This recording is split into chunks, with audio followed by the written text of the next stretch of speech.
కంచి కామకోటిపీఠం వారి శ్రీ చంద్రశేఖరేంద్ర సరస్వతి విశ్వ మహావిద్యాలయం inter marks ఆధారంగా స్కాలర్షిప్తో కూడిన అడ్మిషన్లు.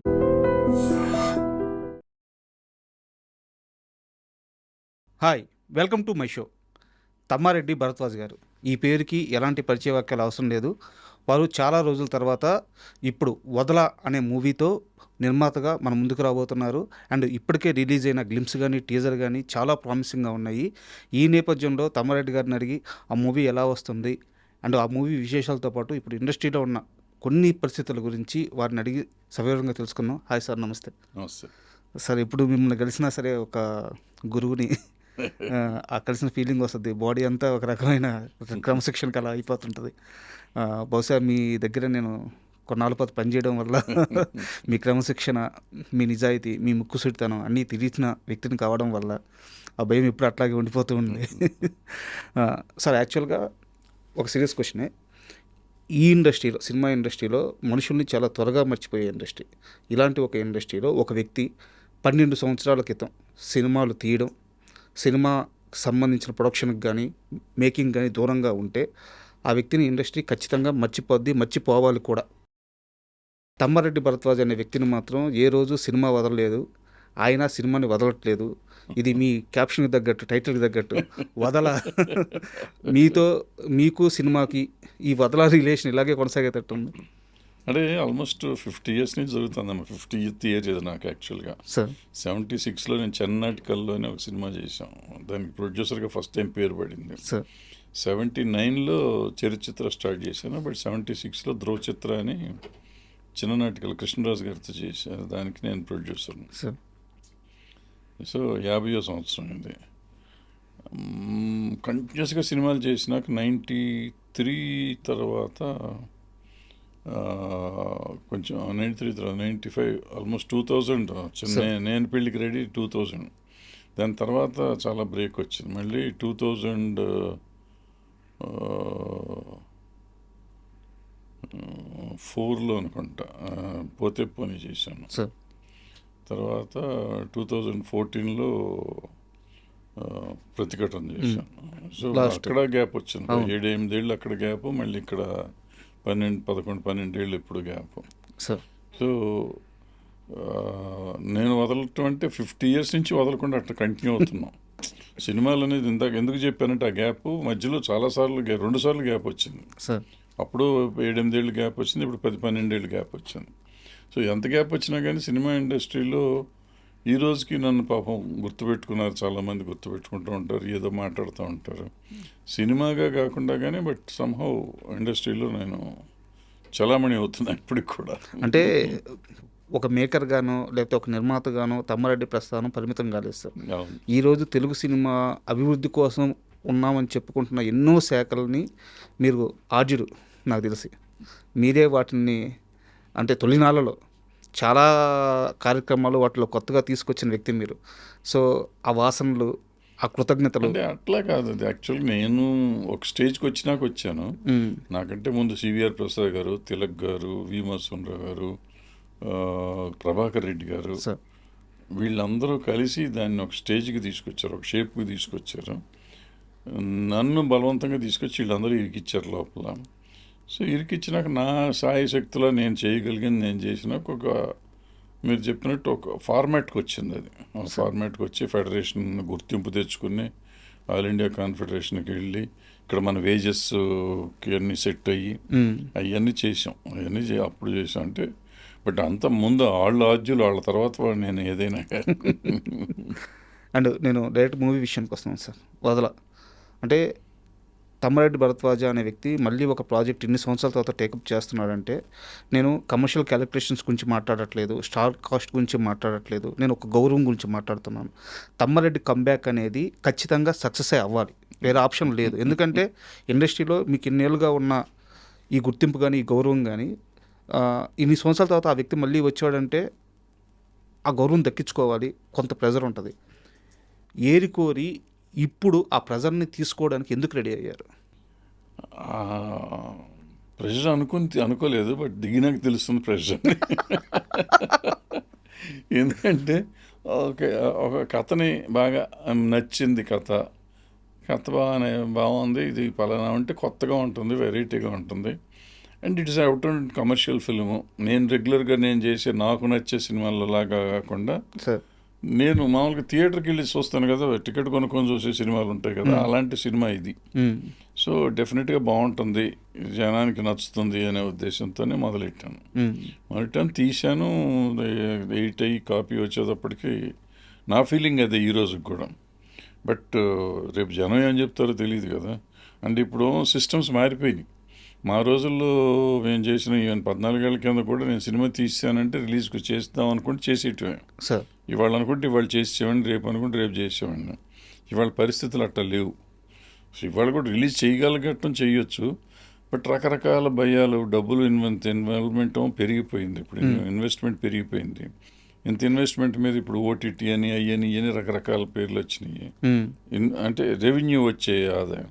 సో దాంట్లో వాళ్ళు తీసుకోకపోతే మనకు డబ్బులు రావని కొంచెం థియేటర్లో వేస్తే ఈ థియేటర్లో కరెక్ట్ రెవెన్యూస్ చూస్తున్నాం కదా ఇప్పుడు రిలీజ్ అవుతున్న సినిమాలు. ఇవన్నీ చూస్తూ ఉంటే అసలు రాకపోతే తర్వాత ఓటీటీ వాళ్ళు ఎవరు రాకపోతే మొత్తం పోతుంది కదా అనే భయాలు. లేదు రిలీజ్ చేస్తే మనది సూపర్ హిట్ అవుతుందనే ఒక ధైర్యం, ఒక పక్కన ధైర్యం, ఒక పక్కన భయం, అటు ఇటు కొట్టుమిట్టు. అంటే మీరు డైరెక్ట్గా చెప్తుంది ఏంటంటే ఇప్పుడున్న ఇండస్ట్రీలో సినిమా రిలీజ్ డేట్స్ అనేది మేకర్స్ చేతిలో లేవు, ఓటీటీల నిర్ణయాల మీద ఆధారపడి ఉన్నాయని చెప్తున్నారు. అంటే మనం ఓటీటీ కోసం సినిమా తీయటం, లేదా మనం రికవర్ అవుతుంది అనుకుని సినిమా తీయటం చేస్తే డెఫినెట్గా అంతే సార్.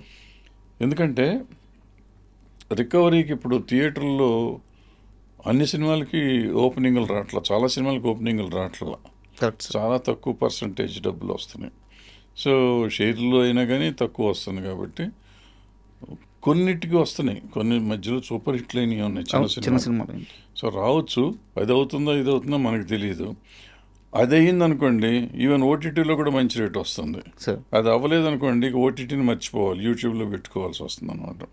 సో ఏది ఎలా జరుగుతుందో తెలియదు. సో ఆశ, ఇది జరిగితే అది జరుగుతుంది కదా, ఇది వస్తే అది వస్తుంది కదా, అన్ని రకాలు రికవర్ అవుతాం కదా అని ఒక ఆశ ఉంటుంది ఆ ప్రొడ్యూసర్ అనేవాడికి. ఇప్పుడు నేను పాత భారద్వాజ్ లాగా ఉండాలా ఉండకూడదా నాకు అర్థం కావట్లేదు. అలా ఉండాలంటే ముందు రిలీజ్ చేసేద్దాం, చూద్దాం. ప్రిపేర్ అయ్యే తీసాం కదా, వాళ్ళు ఎవరో వస్తారని ఏదో చేస్తారని అనుకోలేదు మనం. సో ఎవరిని నమ్ముకుని ఉండలేదు. బట్ ఏంటంటే అవకాశం ఉంది కదా, ఎందుకు తొందరపడతారు అనేవాళ్ళు ఉంటారు ఫ్రెండ్స్. సో తొందర పడాలా పడకూడదా కొట్టుమిట్టాడుతున్నా. అంటే నాకు నిన్న మొన్న సెన్సార్ అయ్యి సర్టిఫికేట్ నిన్నే వచ్చింది. సో ఇప్పుడు ఇక గట్టి సీరియస్గా రిలీజ్ని గురించి ఆలోచించాలి, ఈ ఓటీటీ ప్లాట్ఫామ్స్ని గురించి ఆలోచించాలి. సో వాళ్ళు కంట్రోల్ చేస్తారంటే వాళ్ళని నమ్ముకున్నప్పుడు వాళ్ళు కంట్రోల్ చేస్తారు. ఎందుకంటే మేజర్ ఇన్వెస్ట్మెంట్ వాళ్ళని ఇవ్వమంటున్నాం మనం. వాళ్ళు ఇచ్చినప్పుడు మరి వాళ్ళ రిలీజ్ షెడ్యూల్ చేసుకున్న ప్రకారం మన రిలీజ్ చేయమంటాను. So in that way they are right. మనం వాళ్ళని నమ్ముకోలేదు అనుకోండి, మనం డైరెక్ట్గా రిలీజ్ చేస్తాం, హిట్ అయితే వాళ్ళు వస్తారు మన దగ్గరికి అనుకుంటే రిలీజ్ చేసుకోవచ్చు మనం. జగత్ బాబు గారిది అంటే అంతఃపురం ఆ సినిమాకి మీరు కో ప్రొడ్యూసర్. ఆ రోజు జగత్ బాబు గారిని చూశారు, ఈరోజు జగత్ బాబు గారిని చూస్తున్నారు. ఈ మొత్తం స్పాన్లో ఆయన ఎన్నోసార్లు పడ్డారు, ఎన్నోసార్లు లేశారు. బట్ మనిషిగా ఎప్పుడు ఆయన ఆ స్థాయిలోనే ఉన్నారు. ఆయన గురించి గొప్పగా చెప్పేవాళ్ళే కానీ ఇంత నెగిటివ్ కూడా ఆయన గురించి లేదు. సో ఈరోజు మళ్ళీ ఆయనతో కలిసి పనిచేస్తున్నప్పుడు జగత్ బాబు గారితో ఆ ఎక్స్పీరియన్స్ ఎలా ఉంది? బాగుంది, డెఫినెట్గా బాగుంది. డెఫినెట్గా ఈ సినిమాకి నిజంగా చాలా ఎక్కువ బాగుంది నిజం చెప్పాలని. ఆ రోజు అతను ఒట్టి యాక్టర్గానే ఉండేవాడు, యాక్ట్ చేస్తానికి ఆ కృష్ణవంశీవాడు ఉండేవాడు కాబట్టి ఆ రాక్షసుడు ఇతన్ని పీడించి గీడించి ఇతను అతన్ని పీడించి మొత్తానికి బాగా చేసుకున్నారు. ఆ సినిమాలో అద్భుతమైన పెర్ఫార్మెన్స్ చేశాడు. ఈ సినిమాకి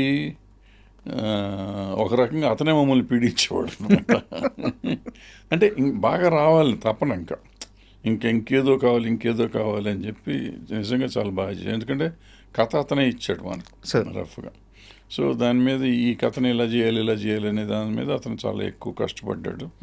అండ్ ఒక రకంగా చెప్పాలంటే ఈ సినిమా షూటింగ్ రోజు నుంచి నిన్నటి వరకు ప్రమోషన్కి వచ్చాడు, నిన్న కూడా వచ్చాడు. ఇప్పటివరకు అతను ఈ స్లీపింగ్ దట్ వదలా, ఈటింగ్ దట్ వదలా ఆ టైప్లో ఉన్నాడు ఆయన. బట్ అంటే మీరు అన్నారు కాబట్టి అడుగుతున్నాను, ఒక హీరో ఒక కథని అంత ఇష్టపడి అంటే మిగతా టీంను మొత్తం కూడా పుష్ చేస్తా ఇంత ఇష్టంగా సినిమా తీస్తున్నప్పుడు ఆయన ఇచ్చిన కథలో ఎవరైనా చిన్న చేంజ్ చేస్తే ఒప్పుకోవడం కష్టం. బట్ తమ్మారెడ్డి గారు ఒక మేజర్ సీక్వెన్స్ని హైలైట్ అయ్యేలాగా మార్చి చెప్పంగానే ఎలా ఒప్పుకున్నారు? అది అట్లా అని కాదు, మార్చి చెప్పడం అనేం కాదు, కథ చెప్పినప్పుడు సంగతి కదా. మనం సినిమా తీసినాక మనం ఏం మాట్లాడలేదు. చెప్పినప్పుడు ఒక ఒక ఫార్మాట్ ఆయన చెప్పాడు, ఫార్మాట్ బాగుంది, ఇట్లా కాదు ఇట్లా ఉంటే బాగుంటుందేమో అన్నా నేను. సో దెన్ వాళ్ళ తర్వాత వాళ్ళంతా కలిసి వర్క్ చేశారు. సో వాళ్ళకి నచ్చింది కాబట్టి చేశారు వీళ్ళు. అండ్ హీరోయిన్ లయ గారితో మీరే 3 సినిమాలు చేశారు, డైరెక్టర్గా అయితేనే, ప్రొడ్యూసర్గా అయితే. అండ్ జగత్ బాబు గారికి ఇది లయ గారితో 5వ సినిమా. సో సెట్లో వాళ్ళిద్దరి బాండింగ్ ఎలా ఉండేది? బాగుంటుంది. బాబు బాగా కలిసిపోతాడు, ఆ అమ్మాయి అందరితో బాగానే ఉంటుంది సార్. సో గొడవ ఏం లేదు అసలు, ఇప్పుడు ఏ రకమైన ఇది లేదు, చాలా హ్యాపీగా జరిగింది షూటింగ్. అందులో ఆ అమ్మాయి అసలు no trouble type heroine. So ఎప్పుడు ఏం ఉండదు, ఆ అమ్మాయి రావటం పని చేసుకోవటం పోవటం తప్ప ఆ అమ్మాయికి వేరే ఏమి ఉండదు. సో చాలా బాగా చేశారు. లయ గారు యాక్చువల్గా యుఎస్లో ఉంటారు కదా సార్. ఈ సినిమా కోసం అక్కడి నుంచి రావడం వెళ్ళడం ఇది బడ్డన్ అవ్వలేదా మీకు? లేదు, మనకు అదేం లేదు. ఆవిడ ఇక్కడికి వచ్చి ఇక్కడే ఉంటారు ఆవిడ. ఓకే. ఆవిడకి ఇల్లు ఉంది ఇక్కడ. సో ఆవిడ వచ్చి ఇంట్లో ఉంటారు, మన షూటింగ్ ఉన్నప్పుడు మన షూటింగ్ చేసి వెళ్ళిపోతారు. ఇంకేదైనా ఉంటే ఆ సినిమా కూడా చేస్తారు. సో రావటం పోవటం ఉండటం మనకు సంబంధం లేదు, ఆవిడ కష్టం ఆవిడదే. మనకి ఇక్కడి నుంచి తీసుకొచ్చుకోవటం తీసుకెళ్ళటం మామూలుగా చేయాల్సిందే కదా, అవి చేసుకుంటాం. యాక్చువల్గా దీనికంటే ముందు మీరు ఒక ఇంటర్వ్యూ ఇచ్చారు. ఆ ఇంటర్వ్యూలో మీరు తలుచుకుంటే ఇప్పుడుండే స్టార్లు కూడా చాలామంది మీరు అడిగితే డేట్లు ఇస్తారు, మీరు అడగట్లేదు అని చెప్పి ఇంటర్వ్యూ అడిగితే అదంతా భ్రమ, నేను ఎవరికి ఏం చేయలేదు అని చెప్పి మీరు అన్నారు. అయితే నాకు ఒక క్వశ్చన్ సార్, నేను ఈ మధ్య అడవిశేషి గారిని ఇంటర్వ్యూ చేయడానికి ప్రిపేర్ అవుతా ఉన్నా. వారి సినిమా కర్మ అని ఒక మూవీ, వెరీ ఫస్ట్ మూవీ. ఆ సినిమా ప్రిపరేషన్లో భాగంగా ఆ సినిమా చూడడం స్టార్ట్ చేశాను. Very first special thanks to Tammareddy Bharadwaja. ఇలాంటి స్పెషల్ థ్యాంక్స్లు కొన్ని 10 మంది హీరోలు, 10 మంది నిర్మాతలు వాళ్ళ సినిమాలకు వేసుకున్న వ్యక్తి మీరు. సో వీళ్ళెవరు మీరు అప్రోచ్ అయితే చేయరు. భ్రమ, మనం చేస్తారనుకోవటం మన భ్రమ. ఎందుకంటే ఆ టైంలో ఆయనకి ఏ పని అడిగాడో ఏ పని నేను చేసి పెట్టాను నాకు గుర్తులేదు. సో అట్లా ఏదో వస్తారు. ఇప్పుడు మనిషికి మనిషి సాయంగా చేస్తాం తప్ప జీవితానికి మనం మనకు రుణపడిపోయి పని చేయాల్సినంత పనులు మనం ఏం చేయలేదు ఎవరికి. సో వాళ్ళ దగ్గర నుంచి మనం ఎక్స్పెక్ట్ చేయటం కూడా తప్పు. ఇప్పుడు ఎవరో ఏదో వచ్చి అడిగారు అనుకోండి, వాళ్ళకే అవసరానికి మనకు చేతనైంది మనం చేయటంలో తప్పు లేదు. అట్ ద సేమ్ టైం దాన్ని మనం ఏదో చాలా వాడికి త్యాగం చేసి వాళ్ళకి అవతల వాళ్ళ కోసం మనం ఎంత కష్టపడ్డాం, వాళ్ళు మన కోసం ఏమి చేయరా అనుకుంటే అసలు ముందు ఆలోచనతో పనిచేయడం తప్పు నా ఉద్దేశంలో. సార్, మా దగ్గరికి ఎవరైనా వస్తే వాళ్ళకి ఏం కావాలో వాళ్ళని చేసి పెడతాం. మనకి ఇది చేతనే చేయాలి, లేదని నాకు తెలియదు అని చెప్పి వదిలేసేయాలి. అంతే తప్ప వాడు చేయగానే వాళ్ళు అడగగానే మనం చేసినాక అతను మనకేమిస్తాడు అని అనుకుంటా, అది ఎప్పటికైనా పనికి వస్తాడని ఆలోచించాను. లేదు అంటే నాకు తెలుసు ఇండస్ట్రీలో అందరికీ తెలుసు తమ్మారెడ్డి అలాంటి వ్యక్తి కాదు. ఎవరన్నా వెళ్ళి సాయం అని అడిగితే తన ఉన్నంతలో సాయం చేసే వ్యక్తి, కానీ ఏ రోజు ఒకరి దగ్గరికి వెళ్ళి ఇది అడిగిన వ్యక్తి కాదు. అయితే నేను అడిగేది, ఆ కష్టమైతే పడ్డారు కదా, సో ఆ ప్రతిఫలాలు కూడా అనుభవించాలి కదా. నాకు తెలిసి జరగదు అనుకోండి, ప్రతిఫలం అనేది నేను ఎప్పుడు ఆశించలేదు కాబట్టి నాకు తెలీదు. బట్ ఇవాళ ఉన్న ట్రెండ్లో అది జరగదు. ఎందుకంటే వాళ్ళ సైకలాజికల్గా వాళ్ళు ఎదిగిపోయి ఉన్నారు అందరూ. వాళ్ళకి కావాల్సినట్టు మనం ఉండమనో, లేదంటే మన మీద ఉన్న గౌరవం కొద్దీ ఇంత పెట్టుకుంటే ఎందుకు ఆయన మనం బాధ పెడతాం ఇష్టం లేదు, దూరంగా ఉంటే బెటర్ అనుకుంటారు. పెద్దగా ఊరికంటే ఒకళ్ళిద్దరు నేను హింట్ చేసి చూశాను. ఓకే, ఇంకా డైరెక్ట్గా నువ్వు చేస్తావు అని ఎవరిని అడగలేదు, కానీ మనం చేస్తే ఎట్లా ఉంటుంది అంటే వాళ్ళు దాని గురించి మాట దాటేశారు. సో దాని అర్థం మనకు వద్దనే కదా. సో దానికి ఇంకా మిగిలిన వాళ్ళని అడగటం కూడా అనవసరం అని చెప్పి నేను ఎవరిని అడగలేదు. అంటే గట్టిగా మీరు చేస్తే కానీ అవ్వదు అనే మనం వెళ్ళి నువ్వు చేస్తే నేను బతుకుతాను ఇవని చెప్పలేం కదా. సో డేట్లు ఉంటే ఇస్తాడు. ఇప్పుడు మనం ఎట్లా ఉంటుందంటే నీ రెమ్యునరేషన్ ఎంత అంత ఇస్తానమ్మా నువ్వు సినిమా చేయమంటాం, దానికి కూడా చేసే పరిస్థితులు చాలామంది లేరు. సో అది మన భ్రమ, వాళ్ళు అందరూ చేస్తారు మనం వెళ్తే అనేది మన భ్రమ. అండ్ నేను కంటెంట్ వైజ్కి వస్తే సార్, అంటే చాలా క్లియర్గా అర్థమైపోతుంది టీజర్లోనే, ఒక వెరీ గుడ్ బ్యూటిఫుల్ ఫ్యామిలీ, వాళ్ళ మధ్యలోకి 3వ వ్యక్తి వస్తారు. అయితే ఇక్కడ నా డౌట్ ఏంటంటే, స్క్రీన్ మీద లయ గారిని, జగత్ బాబు గారిని చూడడం ఆడియన్స్ కన్నుల పండగ. ఇది ఇప్పటి నుంచి కాదు, దశాబ్దంన్నర ముందు నుంచి కూడా అద్భుతమైన జంట. వాళ్ళిద్దరి మధ్యలోకి మూడో వ్యక్తి ఎంటర్ అయ్యి కాన్ఫ్లిక్ట్ క్రియేట్ చేస్తుంటే ఆడియన్స్ రిసీవ్ చేసుకుంటారా? ఈ భయం కలగట్లేదా మీకు? భయం ఏముంది, అదే ఇప్పుడు ఆయన సినిమాలన్నీ ఇద్దరు హీరోయిన్లు ఒక హీరో అవును. కథే కదా. ఉమ్, ఇంతకు ముందు కూడా రెండో హీరోయిన్ వచ్చినాక ఆమెనేం తీసుకుంటాడో పోతాడా అనేదే కదా ఆలోచించేవారు అప్పుడు సినిమాలు కూడా. ఉమ్, ఇప్పుడు అంతే అనుకోవచ్చు కదా. అయితే థ్రిల్లర్ ఉమ్, అదేంటంటే ఇద్దరు భార్యలకు అయితే ఒక ప్రియురాలు ఒక ఇల్లాలు కథల టైప్లో ఉంటుంది. ఆ సాఫ్ట్ టచ్ లేదు ఈ టీజర్లో. అది లేదు, అది లేదు. ఇది కొంచెం అంటే వైల్డ్ లవ్, ప్రేమే, ఇద్దరిది ప్రేమే, కానీ ఇద్దరిది బాగా ఆ, మంచి ప్రేమ చెడ్డ ప్రేమ, లేకపోతే చెడ్డ ప్రేమ కాదు, రెండు మంచి ప్రేమలే. మంచి ప్రేమకు మధ్య యుద్ధం అనుకోండి కొంచెంసేపు. ఆ అమ్మాయి ఎవరు సార్? చిన్న అమ్మాయి అంటే తన ఐస్ ఎక్స్ప్రెషన్స్ క్లోజ్ షాట్లు చూసినప్పుడు అసలు ఎంత ఇంటెన్స్గా ఉందంటే ఆ లుక్స్. అవును. ఎవరు తను ఎలా కాస్ట్ చేశారు? ఆ అమ్మాయి కన్నడం మన యాక్చువల్గా మన ఆమని గారి మేనగోడలు, ఓకే. వాళ్ళ అన్నయ్య కూతురు. ఉమ్, ఆ అమ్మాయి ఈ సినిమాలు చేస్తుంది, ఈ మధ్య కన్నడం సినిమాలు చేస్తుంది, తెలుగు కూడా చేస్తుంది అంత నాకు తెలీదు. సో ఆ అమ్మాయిని చూసి ఐస్ బాగున్నాయి అని చెప్పి చేశాను క్యారెక్టర్కి. అమ్మాయి స్మైల్ కూడా బాగుంటుంది, సార్. టీనేజ్ పిల్లకాయ బాగుంది కదా అని చేసాం. అండ్ ఈ సినిమాకి మీతో పాటు ప్రొడ్యూసర్గా ఉన్న ఆయన ఫ్లాష్ బ్యాక్ తీస్తే చాలా విచిత్రంగా ఉంది. ఆయన నాతో పాటు ప్రొడ్యూసర్, ఆయనే ప్రొడ్యూసర్. నేను యాక్టింగ్ ప్రొడ్యూసర్. ఆయన ఫ్లాష్ బ్యాక్ కానీ ఆ లైఫ్ షో మొత్తం తెలుసుకుంటే చాలా విచిత్రంగా ఉంది. చాలా జీరో స్థాయి నుంచి కష్టపడి ఎదిగి వేరే స్టేట్కి వెళ్ళి అక్కడ డబ్బులు సంపాదించుకొని మీ దాకా వచ్చి అసలు ఇదంతా ఎట జరిగింది? ఆయన గతమే తెలియదు నాకు అసలు, ఆయన ఎవరో కూడా తెలియదు నాకు యాక్చువల్గా. ఉమ్, ఏదో ఒకరోజు ఎక్కడో అనుకోకుండా కలిశారు, ఒక ఫంక్షన్లో కలిశారు. సార్ ఆయన మధ్యప్రదేశ్లో ఉంటారు. మధ్యప్రదేశ్లో వాళ్ళు సంక్రాంతి సంబరాలు చేస్తూ ఉంటారు ప్రతి సంవత్సరం. సార్. సార్ మా సంక్రాంతి సంబరాలకు రావాలి సార్ అన్నారు. అయితే చాలామంది చాలాసార్లు పిలుస్తూ ఉంటారు కదా స్టేట్స్లో కానీ ఇక్కడ కానీ. చూద్దాంలేండి అన్నాను. తర్వాత వాళ్ళు పిలిస్తే కదా మనం చూసేది అనుకుంటే సడన్ తర్వాత ఒక రోజు పిలిచారు, వెళ్ళాను, వచ్చాను. వచ్చినాక మళ్ళీ ఒకరోజు వచ్చి మనం సినిమా తీయాలి సార్ అన్న. ఉమ్, ఎంతండి డబ్బులు పోతాయి, సినిమాలు తీయవద్దు అన్న. ఏ ఊరికి జోకులు కదా అనుకున్నాం. కాదు, మళ్ళీ ఇంకోసారి వచ్చి అప్పటికి పరిచయం లేదు, ఇంత ఏడుస్తుంది అన్నిటికీ. Second meeting, third meeting, sir. ఎక్కడ పరిచయం లేదు మనకి. సో సినిమా అంటారు, డబ్బులు ఎంత ఉంటాయో ఆయన దగ్గర ఏముందో తెలియదు నాకు, నా దగ్గర నేను అనుకుంటున్నాను ఏంటో తెలియదు. సో కుదరదండి, పోతాయండి, వద్దండి అని చెప్పాను. ఆ తర్వాత మాట్లాడుతుంటే ముందే అన్నారు సినిమా, తర్వాత మధ్యప్రదేశ్లో కరెక్ట్ వెళ్ళినాక అక్కడ మధ్యప్రదేశ్కి వెళ్ళినప్పుడు అక్కడ గవర్నమెంట్ వాళ్ళు కనపడి ఆ సబ్సిడీలు చెప్తే ఓ చిన్న బడ్జెట్ సినిమా చేస్తే 50% కాస్ట్ అక్కడ కవర్ అవుతుంది కదా, బ్యాలెన్స్ 50% రిస్క్ ఉంటుంది.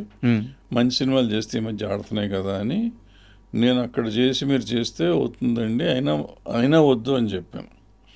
ఆ తర్వాత ఏదో కథ నేను వినటం జరిగి బాగుందని ఆయనకి చెప్పాను, ఇట్లా బాగుంది, జగపతి బాబు చేస్తే బాగుంటుంది. ఇప్పుడు జగపతి బాబు దగ్గరికి వెళ్ళాం.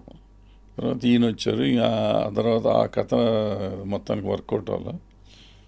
వేరే కథ ఈయన చెప్పాడు, ఈయన కథ ఆయనకి నచ్చింది, ప్రొడ్యూసర్ గారికి బాగా నచ్చింది, నాకు బాగా నచ్చింది. బట్ నేను చిన్న కరెక్షన్స్ చెప్పాను, ఓకే అన్నారు. అట్లా వచ్చింది. సో అట్లా ఆయన వచ్చాడు, ఆయన ప్రయాణం అట్లా సాగింది ఈ సినిమాలో. అండ్ సినిమా విషయం కాస్త పక్కన పెడితే గత ఈ 2-3 సంవత్సరాలుగా తమ్మారెడ్డి భరద్వాజ గారి మైండ్ సెట్లో కానీ వారి వ్యక్తిత్వంలో కానీ అంటే ఒక సున్నితం అనే ఒక మార్పు ఏమన్నా వచ్చిందా? వయసు అయిపోవట్లేదమ్మా, ఎందుకు అగ్రెసివ్గా ఉంటాం ఎందుకు? ఒకటి. రెండో ప్రాబ్లం ఏంటంటే పొలిటికల్ సీన్ మారిపోయింది. ఎక్కడ సహనం లేదు ఎవరిలోనూ. సార్. సహనం ఏ పార్టీలోనూ లేదు. వాళ్ళు ఆలోచన విధానాలు మారిపోయినాయి. ఏది మాట్లాడినా ఎవరు అరెస్ట్ చేస్తారో తెలియట్లేదు. ఎందుకు మనకి ఈ వయసులో అరెస్ట్ అవ్వడం? మనం నోరు మంచిది కాదు, నోరు మంచిది అయితే ఊరు మంచిది అంటారు, నోరు మూసుకుని కూర్చుంటే బెటర్ కదా అని చెప్పి నేనే మాట్లాడతాం మానేసి. నిజంగా కూడా ఏమైందంటే 1 year నుంచి సినిమా ఆడావిడ సరిపోయింది, ఆల్మోస్ట్ 8-9 months. అంతకుముందేమో అప్పుడే ఎలక్షన్ అయింది, వచ్చారు మాట్లాడతాం ఎందుకు తెలుసుకుంటారు కదా, కొత్తగా వచ్చారు వీళ్ళు. నాకు 6-7 నెలలు మాట్లాడకూడదని అనుకున్నా. ఈ లోపల ఈ సినిమా హడావిడి ఇవన్నీ కలిసి ఈ లోపల అరెస్టులు ఎక్కువైపోయినాయి. ఎవరేం మాట్లాడినా లోపల వేసేస్తున్నారు, బూతులు తిడుతున్నారు. ఎందుకు వచ్చింది? ఏ పార్టీ వాళ్ళు అంత సహనం లేదు, ఎవరిలోనూ లేదు సహనం.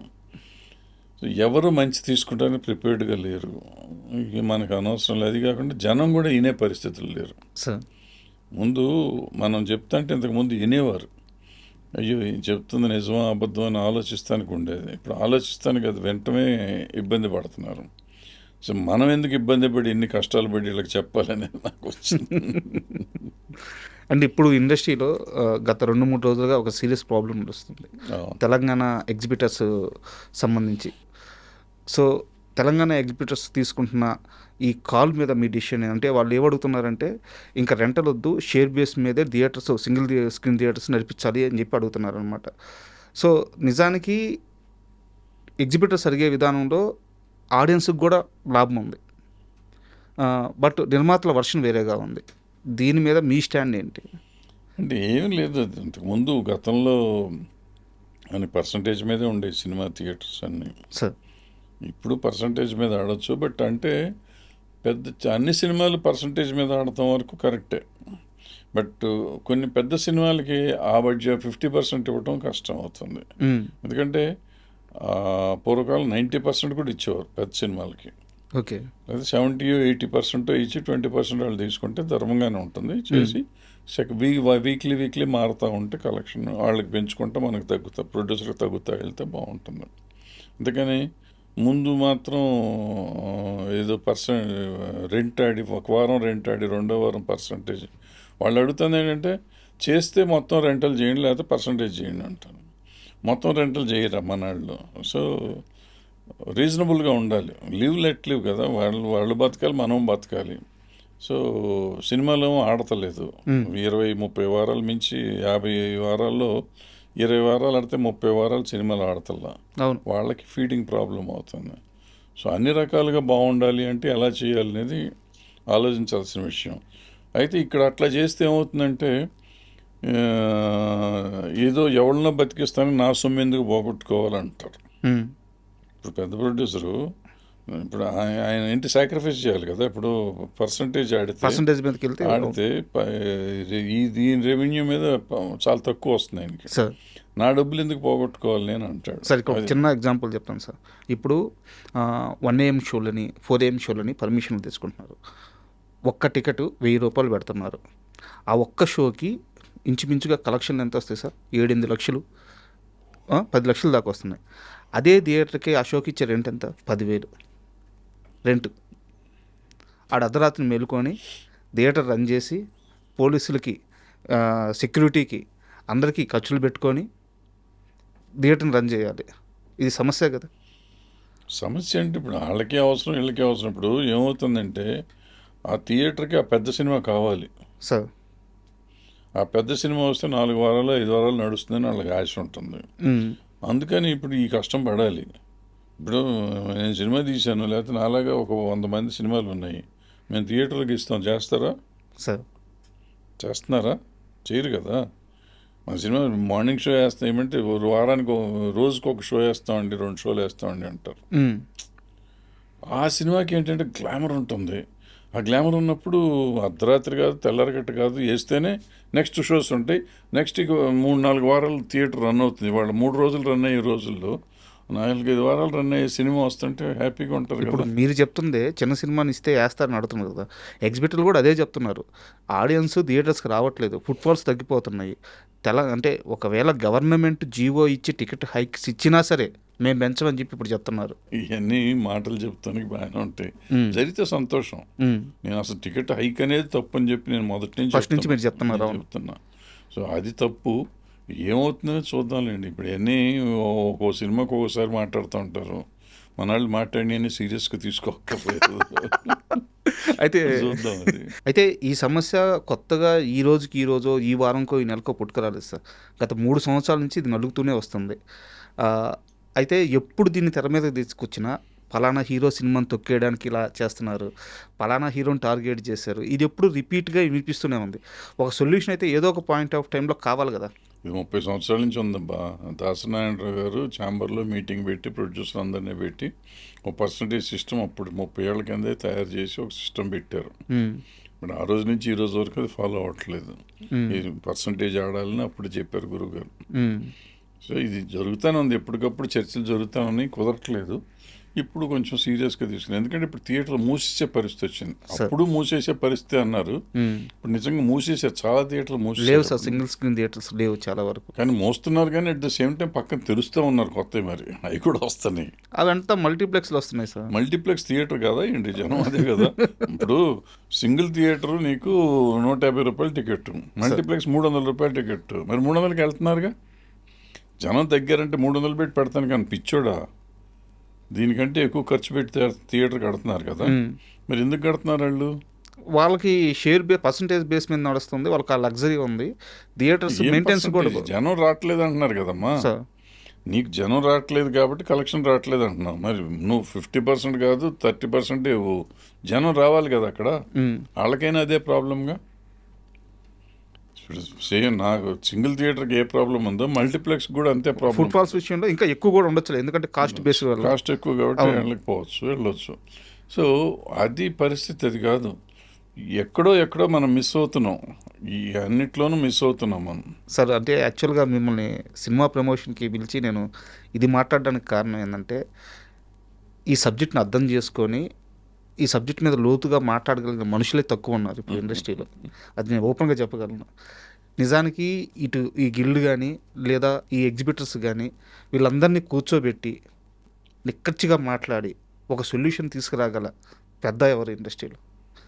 నేను మిగతా విషయాలు మాట్లాడట్లేదు, ఈ సొల్యూషన్ కోసం వాళ్ళు మాట్లాడలేదు. ఎవరు లేరు నాకు తెలుసు. వాళ్ళంతా ఇప్పుడు పెద్దోళ్ళే కాబట్టి వాళ్ళే తేల్చుకోవాలి. వాళ్ళే తేల్చుకోండి, తేలిపోతుంది, అది పెద్ద ప్రాబ్లం ఏం కాదు సార్. అండ్ యాజ్ ఎ మేకర్గా కానీ లేదా సినిమా లవర్గా కానీ ఏదైనా సరే, ఇప్పుడు వస్తున్న కొత్త సినిమాలని, చిన్న సినిమాలైనా అసలు పెద్ద సినిమాలైనా, కంటెంట్ ఓరియంటెడ్గా అయినా, సో సినిమాలను ఎలా అబ్జర్వ్ చేస్తున్నారు, ఎలా కన్జ్యూమ్ చేస్తున్నారు? కన్జ్యూమే లేదు, బాగుందంటే సినిమా చూడటమే, లేకపోతే లేదు. బట్ చాలా చూసి అయిపోయింది, చూడటం కూడా కష్టం అయిపోయింది. ఎంత కాస్ట్ పెట్టి చూడాలంటే కష్టం అవుతుంది. అండ్ ఏది మంచి ఏది చెడు అనేది తెలియదు. ఆడియన్స్ కూడా కన్ఫ్యూజన్లో ఉన్నాడు. ఒకసారి నలుగురు చూసినాక బాగుందంటే కబకబ చూస్తున్నారు, లేదనుకుంటే అసలు మొత్తం మానేస్తున్నారు. సార్ అంటే అప్పుడప్పుడు కొన్ని చిన్న సినిమాలు వస్తున్నాయి సార్. అంటే చిన్న సినిమాలు మీన్స్ ఏంటంటే, నేను రిలీజ్ అయ్యే థియేటర్స్ని బట్టి చెప్తున్నాను, సడన్గా సూపర్ హిట్స్ అయిపోతున్నాయి. మన రాజు వెడ్స్ రాంబాయ్ కానీ అలాంటి సినిమాలు, వాటిని చూసినప్పుడు మీకు ఏమనిపిస్తుంది? అంటే చాలా తక్కువ బడ్జెట్లో పెట్టి అంటే చూసినప్పుడు ధైర్యం వస్తుంది. ధైర్యం వచ్చి సినిమా తీస్తే ఇప్పుడు నేను ఇబ్బంది పడుతున్నాను రిలీజ్ చేయడానికి. ఇబ్బంది పడుతున్నారా? డెఫినెట్గా చాలా ఇబ్బంది పడుతున్నాను. మామూలుగా కూడా 50 సంవత్సరాలుగా తెలుగు సినిమా పైగా ఉండొచ్చు. అంటే నా పాయింట్ ఏంటంటే, నాలాంటి వాడే నాకు ఇంత అన్ని పరిచయాలు ఉండి, అందరూ కావాల్సిన వాళ్ళు ఉండి, అందరూ సహాయం చేస్తానికి రెడీగా ఉండి కూడా నేను ఇంత ఇబ్బంది పడతా అంటే, పాపం కొత్తగా వచ్చిన వాళ్ళు ఎంత ఇబ్బంది పడుతున్నారు అని నాకు ఫీల్ అవుతున్నాను. చాలా కష్టంగా ఉంది. పూర్వకాలం ఇందాక చెప్పినట్టు చిటికేస్తే రిలీజ్ చేసేవాడిని, సినిమా అయిపోయింది, కాపీ వస్తే రిలీజు. ఇప్పుడు ఇది చాలా ఈజీ. నాకు మా ప్రొడ్యూసర్ గారు రూపాయి పెట్టుకుండా అందరికి తీసేసాడు సినిమా, రెడీగా ఉంది. వాళ్ళు కావాలంటే వాళ్ళు రిలీజ్ చేయొచ్చు. బట్ దాన్ని కూడా రిలీజ్ చేయాలంటే రకరకాల సమస్యలు, ఫినాన్షియల్ కాకుండా సమస్యలు ఉన్నాయి. అది పైగా మన చేతుల్లో లేనిది, అంతే కదా, మన చేతుల్లో లేనిది. అంటే భయం, ఒక అభద్రతా భావం ఒకటి ఎక్కువైపోయింది. సో దాంతో రకరకాలుగా ఉంది. మనిషి ఇప్పుడు ఏంటంటే డైరెక్ట్గా డబ్బులుండి నేను ధైర్యంగా నేను చేస్తాను, ఇట్లాగే చేస్తాను అనేది లెక్కగా చేయగలిగితే అవుతుంది. అంటే అప్పట్లో KGF వాళ్ళు చేశారు కదా, మన హోంబులే వాళ్ళు చేసినట్టు. ఆ టైప్లో అంత డబ్బు పెట్టుకుని అట్లా సినిమా తీసి నేను చేస్తాను, ఇప్పుడు రండి OTT వాళ్ళు అన్న టైప్లో రిలీజ్ చేసే దమ్ము ఉంటే సినిమాలు చేయాలి. బట్ అది డిపెండ్స్, ఎందుకంటే రిలీజ్ అయిన తర్వాత OTT తీసుకోవాలంటే స్టార్ కాస్ట్ ఉండాలి. తీసుకున్నారు కదా వాళ్ళు, సినిమా తీసుకున్నారు. తర్వాత వచ్చిన అదేంటి కన్నడం సినిమా కాంతారా తీసుకున్నారు కదా, అది అట్టగా రిలీజ్ చేశారు. రిలీజ్ చేసినాక అది అన్ని భాషల్లో డబ్బులు వచ్చినాయి కదా. అవును. సో హిట్ చేస్తానని ధైర్యం అది హోమ్లే వాళ్ళే చేశారు. సో వాళ్ళకి ధైర్యం ఉండాలి, అంటే తీసే ప్రొడ్యూసర్కి ధైర్యం ఉండాలి. అంత అంత లెవెల్లో ధైర్యం ఉన్నవాళ్ళు సినిమాలు చేస్తే అందరూ దారిలోనే ఉంటారు. మనము బిక్కుమంటే ముందే వాళ్ళ దగ్గరికి వెళ్ళి వాళ్ళతో చేసుకునే పరిస్థితిలో మనం ఉన్నాం. సో వాళ్ళు కంట్రోల్ చేశారని మనం అంటాం ఎందుకు? ఇప్పుడు కాంతారాని కేజీఎఫ్ని ఎవడు కంట్రోల్ చేయలేదు కదా. అవును, వాళ్ళు రిలీజ్ చేశారు, రిలీజ్ చేసినాక హిట్లు అయినాయి, వాళ్ళు వచ్చి డబ్బులు ఇచ్చి తీసుకున్నారు. ఆ నెక్స్ట్ సినిమాలు ముందే డబ్బులు ఇచ్చేసి తీసేసుకున్నారు వాళ్ళు. సార్ ఇది సినిమాకి కానీ మీకు కానీ సంబంధం లేని ప్రశ్న, అయితే అవసరమైన ప్రశ్న. మీకు ఇష్టమైతే సమాధానం చెప్పండి, లేదా స్కిప్ చేసేసేయండి. మీరు ఎంత పెద్ద ఒక ఎన్టీఆర్ కానీ, ఒక కృష్ణ గారు కానీ, ఒక సోమన్ బాబు గారు కానీ పెద్ద వాళ్ళని దగ్గర నుంచి చూసారు, వాళ్ళతో ట్రావెల్ అయ్యారు. తర్వాత చిరంజీవి గారు మీ అసోసియేట్ నుంచి ప్రత్యేకంగా చెప్పాల్సిన అవసరం లేదు. అంటే ప్రజలు ఆరాధించే, తెరపై కనిపించే వాళ్ళని ఎంతలా ఆరాధిస్తే వాళ్ళందరూ అంతే నిజాయితీగా క్రమశిక్షణతో బతికారు. ఈరోజు పరిస్థితి ఎలా ఉందంటే, ఒక చిన్న సోషల్ మీడియా అంత ఫేమ్ రాగానే ఎక్కడ ఏదైనా క్రైమ్ వినిపిస్తే వీళ్ళ పేర్లే వినిపిస్తున్నాయి. వీళ్ళు సినిమా ఇండస్ట్రీలో భాగమై ఉన్నారు, ప్రజలు వీళ్ళని ఆరాధిస్తున్నారు, కానీ వాళ్ళు చేసే పనులు మాత్రం, అంటే నేను పేరు తీయదలుచుకోలేదు, చాలా దారుణంగా ఉంటున్నాయి. అంటే ఇలాంటి వాళ్ళని సినిమా ఇండస్ట్రీ నుంచి బయట పెట్టడం కానీ, ఈ క్రమ పద్ధతికరించడం సాధ్యమవుద్దా? సాధ్యం కాదు. ఫస్ట్ పాయింట్ సాధ్యం కాదు. రెండో పాయింట్ ఏంటంటే, నిజంగా వీళ్ళంతా ఇన్వాల్వ్ అయ్యి ఉన్నారా లేదా అంటే, సినిమా ఇండస్ట్రీ సాఫ్ట్ టార్గెట్ అయిపోయింది అందరికీ. ఎక్కడ ఏ తప్పు జరిగినా ముందు సినిమాకి సంబంధించిన వాళ్ళని కానీ, లేకపోతే టోటల్ సినిమా ఇండస్ట్రీని కానీ టార్గెట్ చేసి మాట్లాడతాం అలవాటు అయిపోయింది సోషల్ మీడియా వచ్చేసినాక. సో దాంతో వీళ్ళు చాలామంది మాట్లాడతారు, కానీ ఇట్స్ నాట్ దట్ సినిమాలో ఉన్న వాళ్ళంతా దుర్మార్గులు కాదు, మీరు చెప్పినట్టు అంతా ఈ వచ్చిన జనరేషన్ అంతా అట్టాను కాదు. రకరకాల తప్పులు చేసేవాళ్ళు ఉండొచ్చు, ఉంటే దానికి సరైన మార్గం ఉండాలి, దాని సరైన పద్ధతిలో దానికి చట్టం ఉంది, చట్టం దాని పని అది చేసుకుపోతుంది. బట్ అన్నిటికీ సినిమా వాళ్ళని ఆపాదించడం కరెక్ట్ కాదు. అంటే ఎందుకు ఈ ప్రశ్న అడిగానంటే, ఈ తెలంగాణ రాష్ట్ర ముఖ్యమంత్రి వచ్చేసి cinema industry one of the major industry, దానికోసం ఏం చేయడానికి సిద్ధంగా ఆయన స్టేట్మెంట్ ఇచ్చున్నారు. ఏపీ విషయానికి వస్తే, ఏపీలో షూటింగ్స్ చేయండి, అద్భుతమైన ప్రదేశాలు ఉన్నాయి, అద్భుతమైన లొకేషన్స్ ఉన్నాయని వారు ప్రతిసారి కాల్ ఇస్తున్నారు. బట్ లోతులో ఏ సమస్య ఉంది అనేది రిజిస్టర్ అయిందా లేదా అనేది నాకు అర్థం కాక సమస్య ఏం లేదండి, ఎక్కడ సమస్య లేదు. ఇప్పుడు ఎక్కువలో సినిమాలు బయట చేయట్లేదు, ఎక్కడెక్కడో చేసుకుంటున్నారు. పెద్ద సినిమాలో బయట చేస్తారు, చిన్న సినిమాలో ఎక్కడ సబ్సిడీ ఇస్తే అక్కడికి వెళ్తున్నారు. ఎందుకంటే 1.5-1.5 కోట్లు కూడా ఇస్తున్నారు బయట స్టేట్స్లో. సో బయటకు వెళ్తున్నారు. ఇక్కడికి వెళ్ళాలంటే మామూలుగా తీసే సినిమాలు తీస్తున్నారు, బట్ మిగతా వెళ్ళాలంటే డబ్బులు ప్రాబ్లము, అక్కడ వెళ్ళట్లేదు. సింపుల్. దానికి రాయితీలు ఇవ్వటం కావాలి, ఇస్తే చేస్తారు. అండ్ అంటే పొలిటికల్గా అడగట్లేదు, తమ్మారెడ్డి గారి ఫ్యామిలీ అంతా కమ్యూనిజం భావజాలం దాంట్లోనే బతికారు, దాంట్లోనే పోరాడారు మీతో సహా. అయితే మీరు ఈ మధ్య ఒక స్టేట్మెంట్ ఇస్తూ, సినిమా హీరోలు 200 కోట్లు 250 కోట్లు తీసుకోవడం అనేది దొమ్ములు గుద్దుకొని గర్వంగా చెప్పుకోవాల్సిన మాట అని ఒక స్టేట్మెంట్ ఇచ్చారు. ఇది ఒక వ్యక్తికి ఇంత రెమ్యునరేషన్ పోతున్నప్పుడు ఇండస్ట్రీలో మిగతా అన్ని వర్గాలకి ఆ స్థాయి, అంటే కనీసం ఆ స్థాయిని కాదు, హ్యాపీగా ఉంచే రెమ్యునరేషన్లు అందట్లేదు. తమ్మారెడ్డి గారి నోటి నుంచి రావాల్సిన మాటేనా అది? 100%. ఎందుకంటే ఒకనొకప్పుడు ₹1 హిందీలో ఇస్తారనుకున్నప్పుడు మన దగ్గర 10 లక్షలు కూడా ఉండేది కాదు సార్ రెమ్యునరేషన్, పెద్ద హీరోలకు కూడా. ఈ మన చాలా చిన్న స్టేటు, చిన్న లాంగ్వేజ్, రీజనల్ లాంగ్వేజ్ కింద మనది చాలా చిన్న చూపుగా ఉండేది.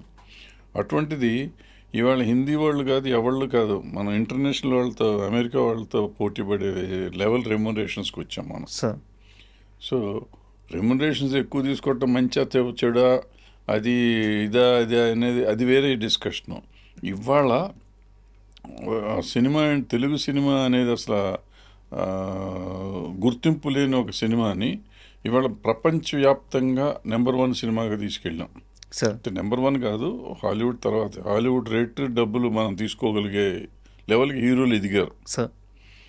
అంటే నిజంగా గర్వపడాలి మన ఇండస్ట్రీ అంత దూరం వెళ్ళిందని. మన సినిమా కష్టాల దగ్గరికి వస్తే నేను చాలా చెప్తాను, ఇవన్నీ మళ్ళీ వేరే లేదు సార్. నేను అంటే చెప్తున్నాను, సందర్భం వచ్చింది కాబట్టి. నేను కాదంబరి కిరణ్ గారిని ఇంటర్వ్యూ చేసేటప్పుడు మీ గురించి ప్రస్తావించారు వారు. అంటే అప్పుడు షూటింగ్స్ అన్నీ చెన్నైలో జరిగాయి. ఈ సజెషన్ షాట్లు ఉంటాయి కదా, చార్మినార్ బ్యాక్గ్రౌండ్లో ఒక షాటు, ఇట్లా హైదరాబాద్ రిజిస్టర్ అయ్యేదానికి షాట్ తీస్తే రాయితీలు ఇస్తారంట. దానికోసం మేకర్స్ అక్కడి నుంచి ఇక్కడికి వచ్చి కొన్ని షాట్లు తీసేవాళ్ళంట. అలాంటప్పటి నుంచి కూడా తమ్మారెడ్డి గారు లాంటి వ్యక్తులు ఫోర్స్ చేస్తూనే ఉన్నారు, రండి రండి అని చెప్పేసి. సో ఆ కష్టం అంతా తెలుసు సార్ నాకు, మీరు పడ్డ కష్టం అంతా తెలుసు. ఈ కష్టం లేదు ఏం లేదు బాబు, నేను ఇక్కడ పుట్టి పెరిగాను అందుకని ఇక్కడ తీయాలని అనుకునేవాడిని. అందరూ తీస్తే బాగుంటుంది, మన తెలుగుదేశం తెలుగు రాష్ట్రం కదా అనే ఫీలింగ్లో ఉండేది.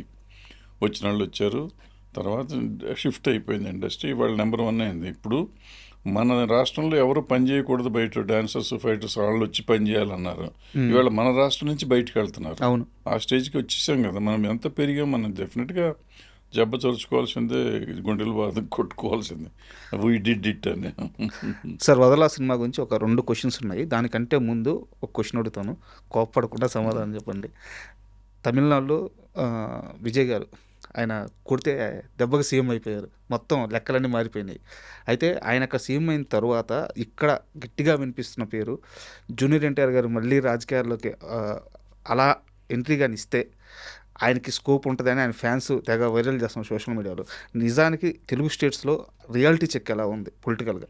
ఏమవుతుందో తెలీదమ్మా, నాకు అసలు ఐడియా లేదు, నాకు ఆలోచన లేదు. బట్ వీళ్ళని నమ్మటానికి లేదు. చిరంజీవి గారిని ఇట్టాగే సీఎం అని అరిశారు. ఆయన ఎలక్షన్లో కంటెస్ట్ చేస్తే ఆయన ఏం చేశారు చూసాం. జనసేన ఈయన జనసేన పెట్టినప్పుడు సీఎం అన్నారు, 2 చోట్ల ఓడగొట్టారు. సో ఈ ప్రజల్ని నమ్మి వీళ్ళు సీఎం అంటారు కదా అని చెప్పి మనం వీళ్ళు ఎలక్షన్ చేస్తే ఎవరికైనా అంత ఉండదు. వాళ్ళు హోంవర్క్ చేసుకోవాలి. హోంవర్క్ చేసుకుంటే ఇప్పుడు అతను హోంవర్క్ చేశాడు, వర్కౌట్ అయింది. వీళ్ళు హోంవర్క్ చేస్తే ఇప్పుడు మొన్న ఎలక్షన్లో మళ్ళీ వాళ్ళు హోంవర్క్ చేశారు, జనసేన వాళ్ళు కానీ చంద్రబాబు కానీ వీళ్ళంతా హోంవర్క్ చేశారు, గెలిచారు. సో ఇప్పుడు మళ్ళీ హోంవర్క్ చేస్తే ఏమో గెలుస్తాడో తెలియదు. సో అది ఎవరో మనం ప్రెడిక్ట్ చేసే అంత సీన్లో లేదు. ఈ జనం చెప్పారని చెప్పి వేగపడితే మాత్రం దెబ్బతింటాం. వాళ్ళని నమ్మి వెళ్ళటం కాదు, మనం ఏం చేస్తాం, మనం చెయ్యాలి, మన సైడ్ నుంచి ఏం చేస్తున్నాం అనేది తెలుసుకుంటే దెర్ ఈస్. అండ్ వదలా సినిమా విషయానికి వస్తే జగత్ బాబు గారు కమర్షియల్గా మీకు ఇచ్చిన ఫీజిబిలిటీ ఏంటి? ఎందుకంటే ఇప్పుడు ఆయన సెకండ్ ఇన్నింగ్స్లో హైయెస్ట్ రెమ్యునరేషన్ తీసుకునే ఆర్టిస్ట్, ఎంతో కొంత ఫీజిబిలిటీ లేకపోతే ఇంత బడ్జెట్లో సినిమా అవడం కష్టం. ఫీజిబుల్ కదా, ఆయన అడిగినంతే ఇచ్చాం మనం. బట్ తగ్గించే అడిగారు ఆయన, తగ్గించినంత ఇచ్చాం, సరిపోయింది. బేరాలు గీరాలు ఏమి జరగలేదు, రీజనబుల్గానే ఉన్నారు. నేను రీజనబుల్లీ మేము కూడా పే చేయగలిగాము. బట్ మొదలెట్టినప్పుడు ఒక బడ్జెట్ అనుకున్నాం, బడ్జెట్ పెరగటం కొంచెం మాకు ఇబ్బంది అయింది. అదే సినిమా ఆయన సైడ్ నుంచి ప్రాబ్లం ఏం లేదు.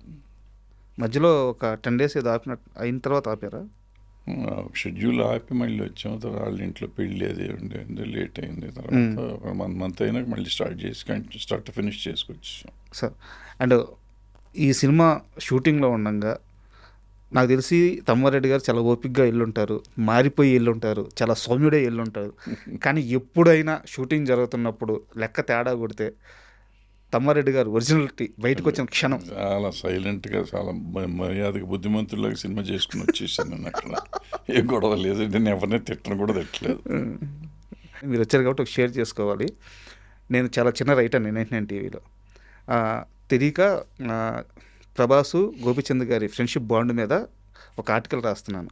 వీళ్ళిద్దరు అంత మంచి ఫ్రెండ్స్, చాలా బాగుంటారు అది ఇది అని చెప్పి ఆ ఫ్లోలో మెచ్యూరిటీ లేక ఈ సినిమా కూడా ప్రభాస్ గారు గోపిచంద్కి దగ్గరుండి ఇప్పించారు అని చెప్పి ఏదో సినిమా గురించి రాశా యువి ప్రొడక్షన్స్లో.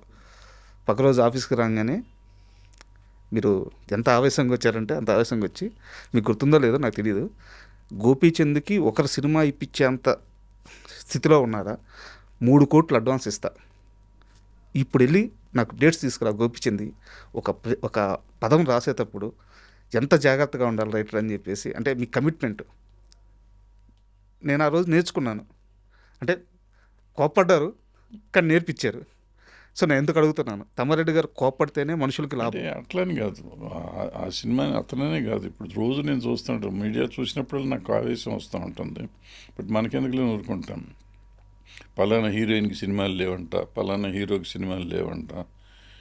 వాళ్ళు ఖాళీగా లేరు, ఖాళీగా ఉంటున్నారు వాళ్ళు. సార్ వాళ్ళకి రెమ్యునరేషన్స్ పెరిగిపోయినాక చూస్ చేసుకుంటున్నారు. పూర్వకాలం రెమ్యునరేషన్ చాలా తక్కువ ఉండేది కాబట్టి ఒక్కొక్కళ్ళు 10 ఎన్టీ రామారావు గారు 12 సినిమాలు చేసిన సంవత్సరం ఉంది. సార్ సంవత్సరంలో 12 రిలీజ్ అయినాయి ఆయనకి. కృష్ణ గారికి 16-17 అయినాయి. సో ఇట్లా రిలీజ్ చేసిన వాళ్ళు ఉన్నారు సినిమా డైరెక్ట్. ఆ రోజు రెమ్యునరేషన్ తక్కువ. ఇవాళ ఇచ్చే రెమ్యునరేషన్కి 3 ఏళ్ళకి ఒకటి చేస్తే కూడా చాలా అన్న లెవెల్లో ఉంటున్నారు వాళ్ళు. సార్ ఈ 100 కోట్లు ఇందాక మీరు అన్నారు కదా, సో బయటికి రావట్లా. సో హీరోయిన్లకు కూడా రెమ్యునరేషన్స్ పెరిగిపోయినాయి. సో ఎవరికైనా పెరిగిపోయినాయి, అందరూ చూసీగా ఉంటున్నారు. సపోర్టింగ్ ఆర్టిస్ట్ మాత్రం దొరికిందల్లా చేస్తున్నారు, కానీ మెయిన్ ఆర్టిస్టులు అందరూ చూసీగా ఉంటున్నారు. సో దాంతో వాళ్ళు చూసీగా ఉన్నారనేది మనం మర్చిపోయి ఖాళీగా ఉన్నారంటున్నాం. సార్ వాళ్ళు ఖాళీగా ఉండలేదు, ఖాళీగా ఉండదలుచుకున్నారు, వాళ్ళ ఇష్టం వాళ్ళకి, వాళ్ళు ఇష్టపడి ఖాళీగా ఉంటున్నారు వాళ్ళు. సో అది కాకుండా ఎవరైనా ఇప్పిస్తారు అనేది అవుట్ ఆఫ్ క్వశ్చన్. మనకు కావాలనుకుంటే పెట్టుకుంటున్నాం, సార్ వాళ్ళు మనం వెళ్తే ఒప్పుకోరు. మీరు అన్ని రోజుల తర్వాత మొన్న స్టేజ్ మీద కూడా మళ్ళీ అదే మాట అన్నారు, ఇక్కడ ఎవరికి ఎవరు ఏమి చేయరు, ఎవరికి ఎవరు ఏమి ఇప్పారు, మనకు మనమే చేసుకోవాలన్నారు. అండ్ చోటాకే నాయుడు గారి గురించి చెప్పండి. అంటే ఆయన యాక్చువల్గా భారీ బడ్జెట్ సినిమాలన్నీ ఆయన హ్యాండిల్ చేస్తూ ఉన్నారు. బట్ ఈ ప్రాజెక్ట్లోకి ఆయన రావడానికి కారణం ఎవరు అంటే జగపతి బాబు గారా, మీరా? కథ బాబు నాకు అసలు పెద్ద పరిచయమే, కానీ నేను ఆయన అడుగుతానికి భయపడేవాడిని. ఎందుకంటే నా సినిమా అంత బడ్జెట్ భరించలేదు, ఆయన అంత బడ్జెట్ భరించలేదు. అడగటానికి కూడా నాకు భయం. ఎందుకంటే ఆ సినిమాని అడిగి అతను ఇప్పుడు ఎవరినైనా కానీ ఇన్సల్ట్ చేయకూడదు. అతను ఏదో ఒక రెమ్యునరేషన్ అంటే నేను అంత ఇవ్వలేనని చెప్పి తగ్గించమని అడగలేను, నేను ఇవ్వలేనని చెప్పలేను. మనకి నా స్టైల్ ఎట్లా ఉంటుందంటే, మిమ్మల్ని పిలిచాను అనుకోండి, నేను ఎంత ఇస్తాను నేను చెప్పటమే, మీరు అడిగే అవకాశం ఉండదు. సో చోటా దగ్గర ఆ ఛాన్స్ ఉండదు కదా. సో ఆయన అడిగినంత నేను ఇవ్వలేను, నేను ఇచ్చినంత అతను తీసుకోలేడు. సో అందుకని నేను అసలు వద్దని నేను అడగను అన్నా. జగపతి బాబు గారు నేను అడుగుతాను, మీకు అబ్జెక్షన్, మీరు అడగండి సార్, బట్ నా బడ్జెట్లో అంత ఉండవు, మరి జాగ్రత్త ఆలోచించుకోండి, మాట పడకూడదు మీరు కానీ నేను కానీ అన్నా. సో ఆయన వెళ్ళి మాట్లాడుకున్నాడు, ఏం మాట్లాడాడు ఏం చెప్పాడు నాకు తెలీదు. ఈయన చోటా గారు నెక్స్ట్ డే నేను వెళ్ళి కలిస్తే, మీరు డబ్బుల గురించి ఆలోచించొద్దు, సినిమా చేస్తాను అన్నాడు. సూపర్. అంటే ఎందుకు అడిగాను సార్, విజువల్స్ చూస్తుంటే టీజర్లో ఎంత రిచ్గా ఎంత గ్రాండీర్గా ఉన్నాయంటే, బ్రహ్మాండమైన విజువల్స్ వస్తున్నాయి. ఎక్కడా కూడా ఏదో బడ్జెట్ తక్కువైన సినిమాని అసలు ఎక్కడా అనిపించట్లేదు. దానికి తగ్గట్టు స్క్రీన్ మీద కనిపిస్తుంటే చాలా ఆనందంగా ఉంది. అండ్ నాకు పర్సనల్గా ఆనందం ఏంటంటే, మీరు ఇన్వాల్వ్ అయిన సినిమా క్వాలిటీ అంత బాగా వచ్చి చాలా ప్రామిసింగ్గా ఉంది. కంటెంట్ సూపర్ క్వాలిటీ వచ్చి కంటెంట్ కూడా చాలా ప్రామిసింగ్గా ఉంది. సార్ వెయిట్ చేస్తున్నాం, మీరు డేట్ అనౌన్స్ చేస్తే. నాకు తెలిసి సినిమా మీద ఆ టీజర్తో బజ్ వచ్చింది. సో ట్రైలర్ వస్తాయి, సాంగ్స్ అనేవి వెయిట్ చేస్తున్నాం sir. All the best. Thank you sir. Thank you. And for more videos, please subscribe to iDream channel. Subscribe to iDream Media. Please subscribe to iDream. Please subscribe to iDream. Please subscribe iDream. And please subscribe to iDream. For more videos, subscribe to iDream. please like, share and subscribe to the channel. Congratulations, iDream. Subscribe to iDream. Subscribe to iDream. So subscribe to iDream Media. iDream ki iDream team andarki huge congratulations. Please subscribe iDream Media. Please subscribe to iDream. Subscribe iDream. Please subscribe to iDream. iDream అంటే నా కళల ఛానల్ను subscribe చేసుకున్న నోరు తిరుగుతలేదు, మీరైతే గంట గుర్తు కొట్టండి. For more such videos, please subscribe to iDream. Subscribe to iDream. Please subscribe to iDream. Please subscribe iDream Media. Please do subscribe to iDream. Please subscribe to iDream Media. For best entertainment and information, please subscribe iDream. And don't forget to subscribe to iDream.